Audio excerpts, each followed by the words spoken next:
The following is a Podcast One Minnesota production. Oh, yeah? Yeah. Oh, you betcha, yeah. If it's made in Minnesota, who's making it and how? Yeah, you got that right. It's the makers of Minnesota, focusing on the products and services uniquely made in Minnesota, and conversations with the makers, entrepreneurs, and innovators in Minnesota about how they conceived of their products and how they brought them to market. With Stephanie Hansen, it's the makers of Minnesota. Hi, this is Stephanie Hansen, and you are listening to the Makers of Minnesota podcast, where we talk to cool people doing cool things. And today we have a man that is doing cool things. In fact, he brought in lots of cool things. My entire studio right now is filled with delicious, luxurious, handy, well-thought-out bags, mostly bags for men. I'm talking with Acme Made.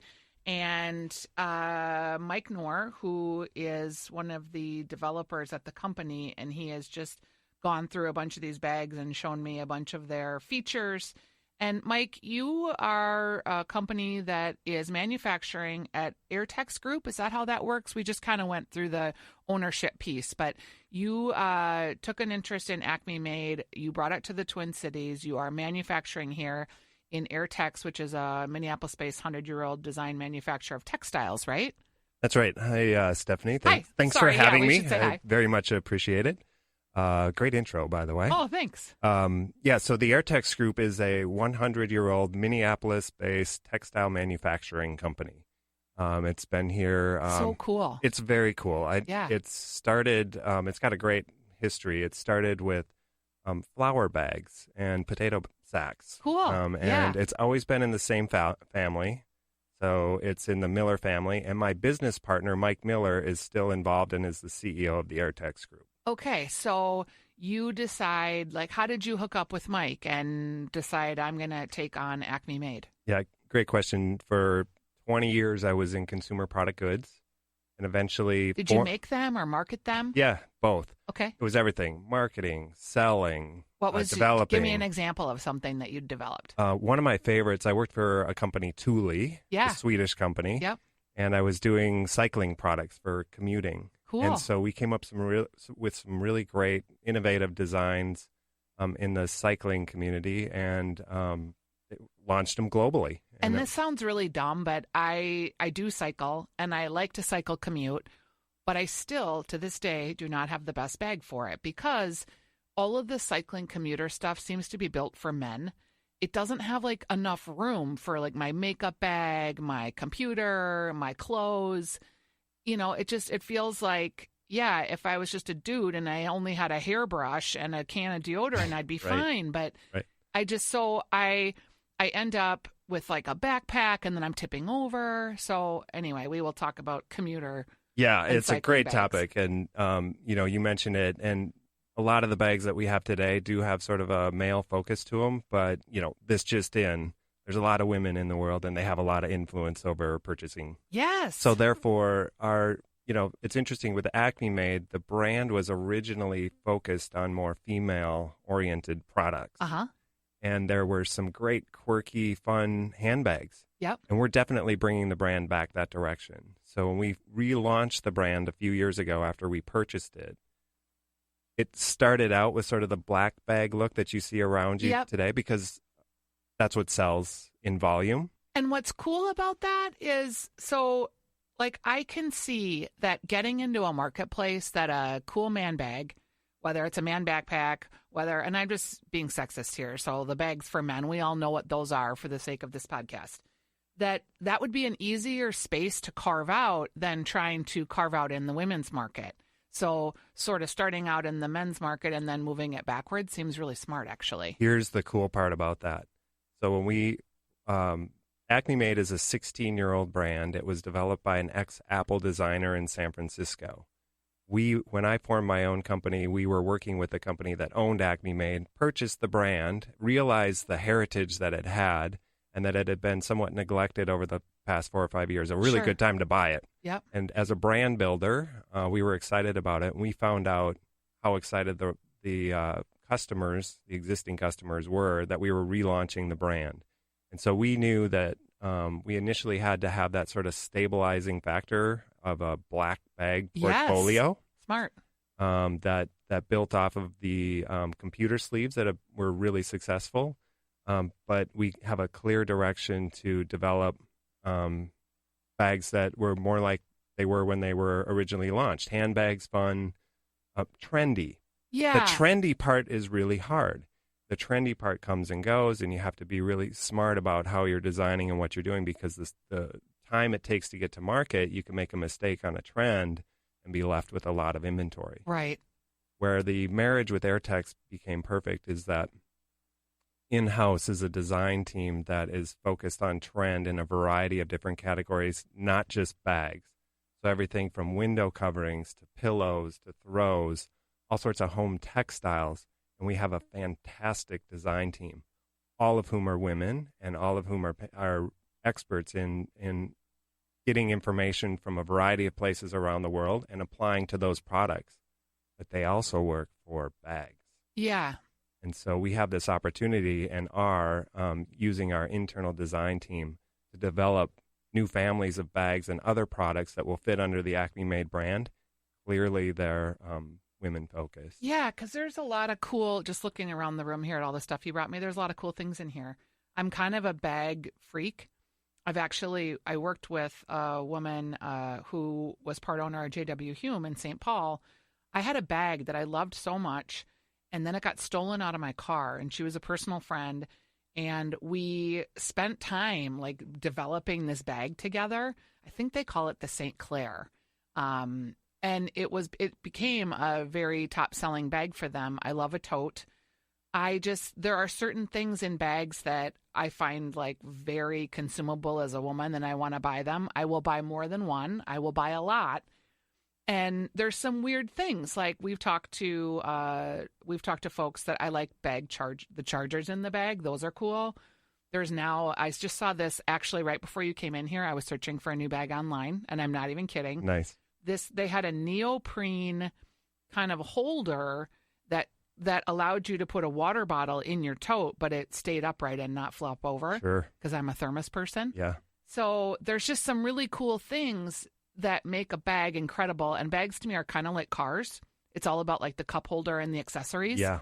That's all I care about really. I have a fancy Volvo, and I like that it goes fast, but mostly what I care about is the inside of the cup holder, Touch points, plugging in my phone, like all those things that just make your life so much easier. A great analogy.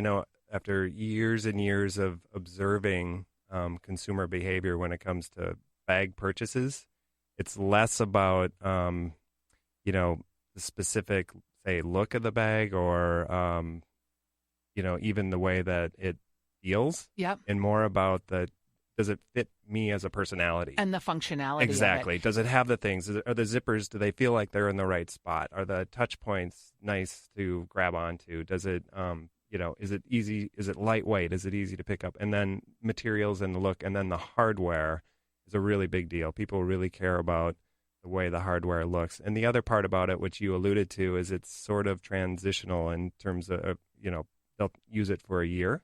Yep. And then it's gone. Yeah, I've And they actually wanna had go. my current bag for like 4 years, and it's a classic, but I'm feeling the need to change. I just can't find You were the shopping right thing. today. I was shopping today. So 'cause you're I was on the thinking, 4-year ask clock my is husband ticking. for a new bag. Yeah. I was noticing the other day when I was traveling that so many men are carrying backpacks now, that backpacks have become the new briefcase. Backpacks are by far the largest category of bags, and that is so true. And it's all levels of companies and different variety of people. So it used to be obviously more focused on education and college kids and high school kids. It's clearly, and all you have to do is walk around an airport or any business office, and you'll see it's backpack oriented. And I think it's a little bit of a, I want to capture my younger self type of thing, but they're also really convenient because it's nice to be able to just throw it on and have your hands free.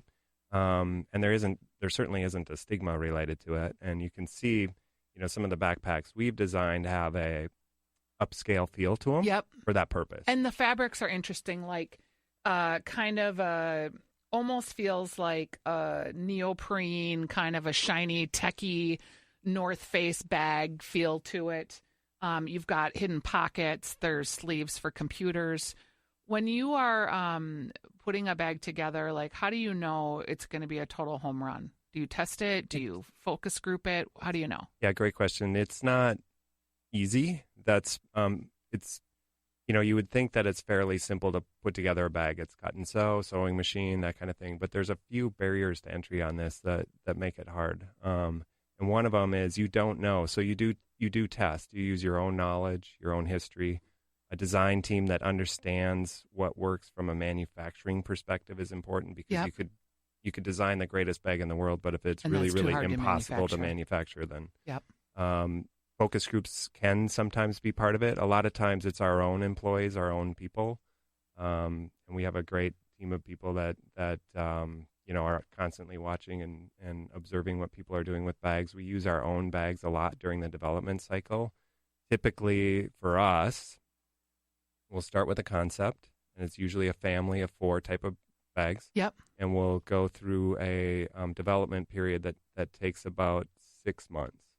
And you're going through iterations of it, and you prototype and you test and you try it out, and then another sample set will be made, and then you'll make some improvements and changes.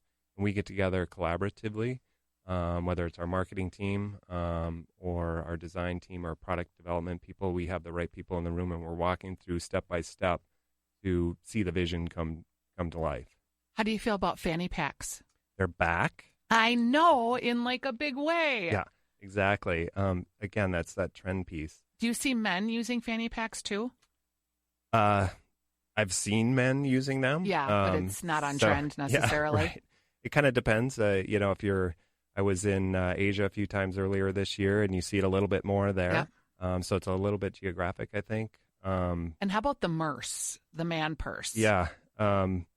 Again, not as much, not to the point where in Europe, everybody has a merce. Exactly. It's crazy. Exactly. Like my husband bought one in Amsterdam, and I know he'd secretly wanted one for a long time, but we were in Europe and everybody had one, and it's the perfect size to like carry a book around. He's an author. He always wants to have a book with him. I'm like, get a merce. Just as long as it matches his scarf. He's not a scarf wearer. Actually, he is. I mean, everybody's a scarf wearer in Minnesota, right? Right, exactly. You are based in or collaborating and working directly with a fabric company. Are there fabrics that we're seeing in bags that are kind of new and trendy? Because it feels like techie is very important in a bag. Yeah, it's part of the development process. So you've got the design piece, and then, as I mentioned, with the hardware, that's really important. And then the next step are the materials that you choose. And a lot of that has to do with wearability, the type of bag that you're developing. Does it need to be waterproof or not waterproof or water resistant? Look and feel, obviously, makes a huge difference. There are a lot of different black backpacks on the market. So if you're going to develop a black backpack, it better have some unique and interesting features to it, and materials are one of them. So, sure. It depends a little bit on the market you're after. If it's sort of more of a sporty feel, you might have something that has that aesthetic. Like our Divisadero bags that we're launching this quarter, they have a heathered material that just is more focused on the look. Yeah, it's a little up north looking kind of. Exactly. The cool part about that is with that type of material, you can actually choose some different types of heathered materials in different colors, and perhaps add a touch of leather in there. And even though it's the same design bag, it has a completely different feel to it. A custom feel. Exactly. You mentioned that you do custom bags like for teams or a Nordic ski, like a ski bag. You need obviously a place for these big clunky boots. And do you take existing designs and then customize them for like a team, or do you work with them on building something specifically to them? We can do it both ways, but typically it's the former. Yeah. So it'll be our existing designs. The Nordic duffel that I showed you earlier for cross-country ski teams, but that was a bit of a labor of love because I was a coach for many years, a volunteer coach. Really? And so I watched athletes, kids walking around, seeing stuff falling all over the place, and stumbling, fumbling, trying to get stuff, losing stuff, gloves, when you have hats, poles and skis and boots and hats, I'm always losing a glove. Exactly. Everywhere. So the bag that we developed there was from years of watching that and observing that, and the types of things we wanted in a product like that. So that bag specifically is great for a high school athlete or Yep. a cross-country ski athlete. Perfect spots for boots. It can turn into a cycling bag for a helmet on one side. Yep. It's got water bottle holders in it. It's got a really great small little quick access pockets for nutrition. Oh, Stuff yeah. that you need. So Oh, gosh. Sorry about that. I tell everybody to turn their phones down, and I do, but then I don't turn my computer down. How much do the bags retail for generally? Is there a range? And how much of that is markup? Is it like retail is 50% markup you hear, but your that your varies. bags seem like it wouldn't be that it would be less than that because they're pretty nice. Yeah, thanks. The markups and the way the economics work are vary from retailer to retailer. It's a really dynamic time right now with some of so we have manufacturing partners. In addition to our Minneapolis-based factory, we work with manufacturers in Asia as well.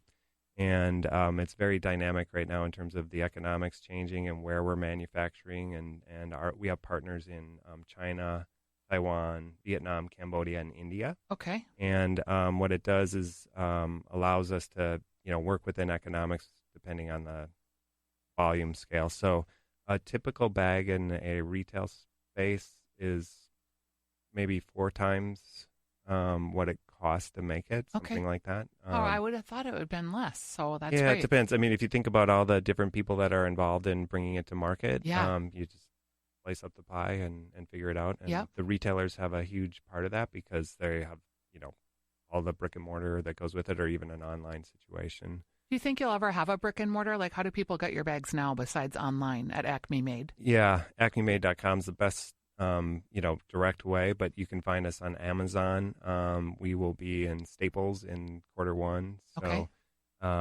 there's a number of different retail partners we're working with, and you'll see that there. So the retail spot is a good place to start. What do you think Minnesota has brought to your business? Minnesota is great for a couple reasons. First of all, the people that we work with are fantastic. I mean, it's just Smart, bright, creative, clever. Amazing people. And, Strong having work worked ethic. I've worked around the world, a lot of different countries, and there's great people all over the place. But boy, having the people on our team, it just always reminds me how great it is to have the Twin Cities as our resource and our home base. That helps. That's the number one thing. The other part is we have 2 gigantic global leaders in retailing here in Best Buy and Target. Sure. Both of whom we, obviously have relationships with. And just having that vibrancy and talent right here in our hometown is fantastic. In the 16 years that you've been doing this, what has changed in the marketing of bags? Yeah, great question there. The changes are pretty significant in terms of how you're getting to the consumer. Mm-hmm. So Tell me about that. Before, in the early 2000s, it was all sold through retail, pretty much. With the emergence of Amazon and just your own ability to directly connect with consumers through social media, it's totally different. We're speaking to our consumers every day. They're giving us feedback. It's direct, it's honest, it's authentic, it's fantastic. That really is a big change for us. I would say the social media aspect of it is a big difference than how it was before. It's just interesting to think about, like, before social media, you were presenting sort of a lifestyle image of your brand, right? But that never came alive. It was an image. It was a manufactured thought to show your bag in this setting, right? Now, like, if you feel like you have this lifestyle brand that connects people to your products, you have to show that in lots of different ways, lots of different forms. It's really like creating a whole story. It's a great time of creativity. Neen Kiger, who's our VP of Marketing, sitting behind you there, she would tell you this as well, that the opportunity to connect with the consumer is unlike any other time. Yeah, and it Whereas feels super personal. Right, and you can be more creative with the products because whereas before you were counting on, the lifeblood of a company like ours was retail partnerships. Yep. And you had to work within the confines of that. And while we still do that, the retail landscape has changed so much that the opening for creative brand building exists where it didn't before. I never thought about that. So- Yeah, because you had to like fit on the shelf in a certain way and distribute in a certain way, and It was really, tight. And they typically, they're sort of like Hollywood in some ways, where if something's working, they're not going to make a huge right. change or take a chance. And so, therefore, a lot of black backpacks in the marketplace. And it still exists to some degree, but the ability to craft your own story, own it, and be creative and authentic out there, that's definitely different. The other piece that's really different is there's a lot more brands. So not only are the brands themselves creating products like us and Acme Made, but our own customers are creating their brands. And that's good and challenging. The good part is that a lot of times they'll create their own brands and they'll ask companies with expertise like ours to make the products for them. Yes. And we do that. Uh-huh. So that's a great way for us to extend our capabilities into other areas that there's a lot of bags in the marketplace that we develop and build and bring to market, but they don't have our brand on it, and you wouldn't know that we're behind them. There's a lot of so our customers end up kind of being our competitors. I was going to ask you about that. So let's say I create a proprietary holder for pencils, and then I come to you and you make my bag, and I've got this proprietary holder for pencils. Do you have some sort of agreement that prevents you from putting the proprietary holder for pencils that I created in your bags? Yeah. Okay. You can. We don't do a lot of patent work. We have some patents, Yep. and we do some, and but it's a little bit hard. I mean, the great thing about cut and sew products is that they're really, really easy to change and update and manipulate. The hard part about cut and sew products is that they're really easy to change and manipulate. Yeah. And so you can manipulate one small thing, and then it's you're your around invention. the patent. Yeah. So we don't do a ton of patenting. Patents are like that for almost everything, though, aren't they? Yeah, we're focused, and we have a couple that we're working on right now where if it's a process or a significant market disruptor that involves a process of, say, developing the product, it can be a little bit more defensible. Yeah, that's my husband's had a couple of patents, and some of them were pretty easy to defend, or others, frankly, you're just kind of, I don't want to say ripping off someone else, but it's like your spin on someone else's stuff that then becomes your own. And right. Our biggest strategy when it comes to that kind of stuff is that we just keep developing new. Yeah, and you try to just be a good partner, right? Just generally, like right. we were talking about like your best piece of business advice. And his best piece of business advice was just don't be a jerk. Yeah. And I was like, wow, that is so meaningful and so true, because nobody wants to work with a jerk, and no one wants to get in bed with a jerk in a business setting, and just yuck, who wants the jerks? Yeah. Again, I'll just go back to Minnesota roots there. I have to say that Minnesota nice or Minnesota humble, whatever you want to say, has been very beneficial around the world. And it's just a much better way, a happier way to deal with people. Yeah, and to be in harmony. Do you have like a piece of business advice that you give people? I definitely would say that as one of my top ones is, be tough but fair. Yep. And that's a good one, tough but fair, because that means tough is sometimes hard to hear. Yeah, and you have to be careful not to be taken advantage of, but if you're fair about it, you're authentic, you're transparent, people like to work with you, and you're problem solving. And so we find that helps us a lot. You can get real paranoid too. Like if you're in a competitive space, which I know you are, you can get real paranoid, and you have to kind of be reminded that sometimes to give information is also helpful in getting information. You know what I mean? So there's that like give and take, and knowing what that line is.